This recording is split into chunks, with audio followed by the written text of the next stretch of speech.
The story of God is this. When you go before God and you say to Him, well, you don't know what it's like to be disowned by your children. The Lord's going to look at you and say, I don't. Have you not read my story? I had children who were embarrassed by me and didn't want people to know they were my children. And they didn't want people to know I was their father. I don't know what it's like to be disowned by children. Then if you say to him, well, you don't know what it's like to be poor. You obviously have not read my story, have you? I deliberately chose to be born in a poor household, a carpenter and a virgin maiden who couldn't even afford the sacrifices for Mary's ritual purification. And they had to offer what only poor people could offer. I don't know what it's like to live in poverty, to be born in a poor household. You do not know what it's like to have to get up every day and every night and bust your back working. Oh, really?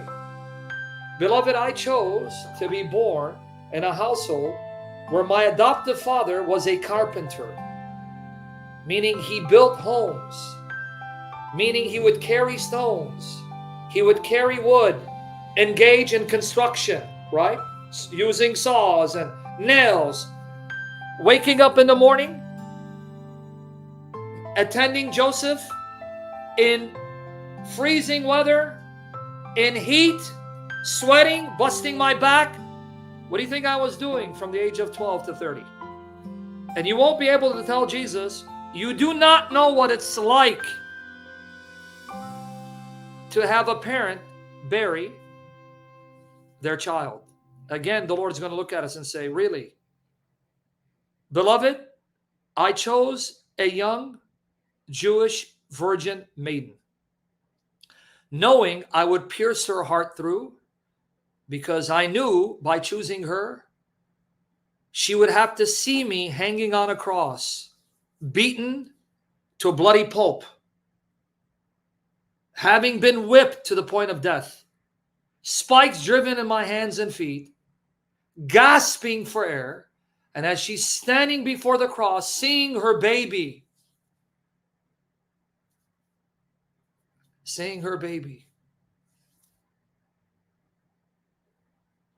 the one she gave birth to, the one that she fed.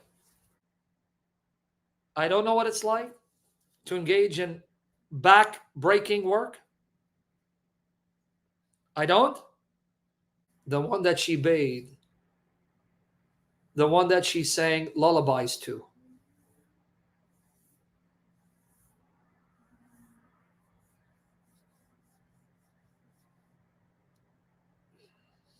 The one who taught me how to walk.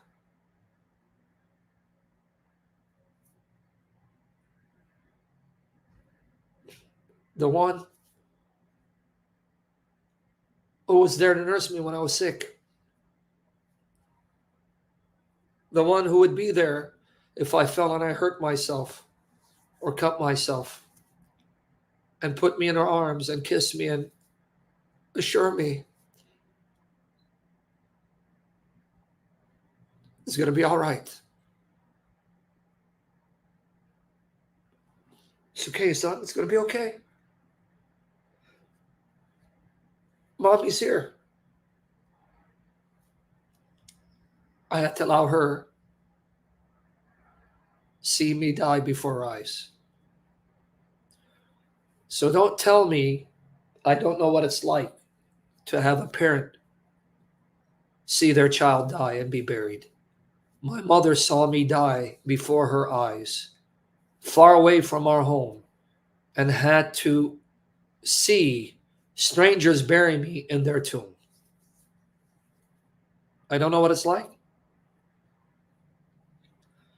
You do not know what it's like to be threatened, to be beaten, to have people spit on your face and cuss you out, or insult your mother and accuse your mother of all kind of vile things, or have your relatives think you're crazy, or your friends embarrassed by you.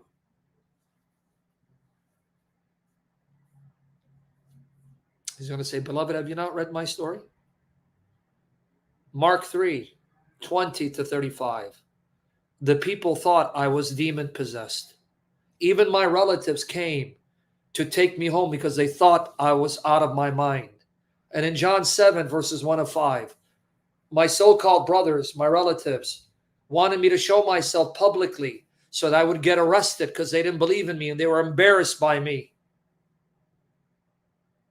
Till this day, beloved, people accuse my mother of being immoral, saying that she conceived me in fornication. There isn't a day that I do not see people insult my mother, accuse my mother, and hate me.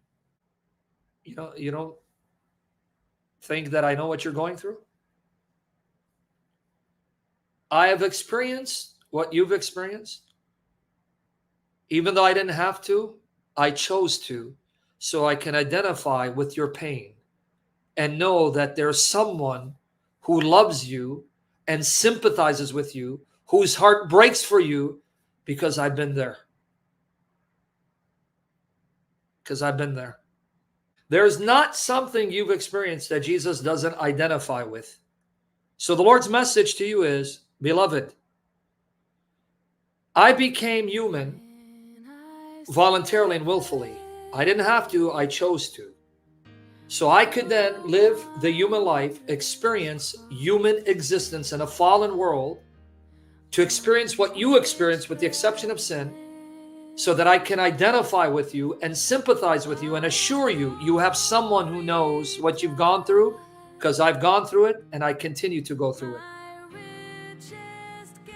This is Jesus. This is the Father. This is the Spirit. And can you imagine the pain my Father felt, the pain the Spirit felt, the Spirit who's in love with me and I'm in love with Him, my eternal companion, seeing me beaten, bloodied, gasping for air on the cross, and people insulting me and spitting on me, and the Father and the Spirit having to look on and endure what was being done to me. You understand, when Jesus died on the cross, it wasn't just something that broke His heart.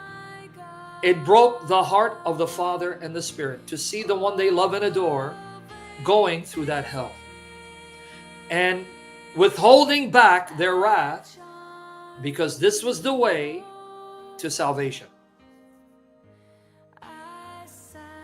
Did you understand that when Jesus died, the entire Godhead was hurt? The Father's heart broken, the Son's heart crushed, the Holy Spirit's heart devastated to see His eternal love and companion beaten. Can you imagine? Let me give you an analogy. Imagine your child, you mother, you father, your daughter or your son in front of your eyes, and someone takes a whips them. What's your first reaction? Ach libbi, ach chayi, ach bruni, ach. Right? Can you imagine that? Now imagine the Father and the Spirit in love with the Son, and the Son in love with them.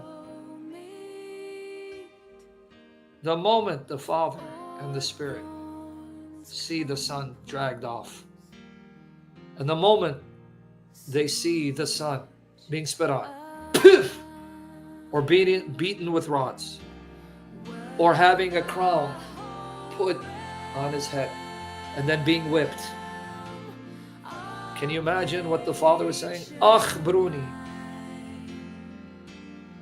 ach libit babuch. Can you imagine what the Holy Spirit was saying?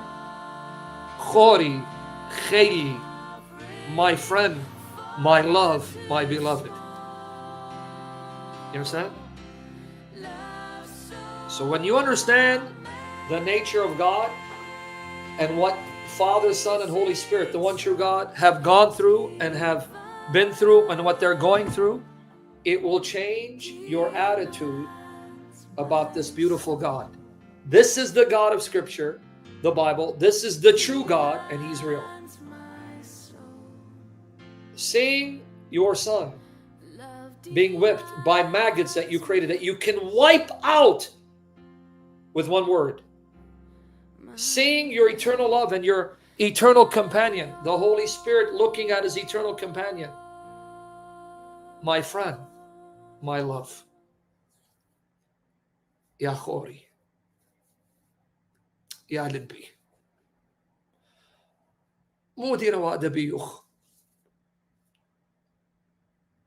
What are they doing to you, my friend? The heart of the Spirit or the heart of the Father?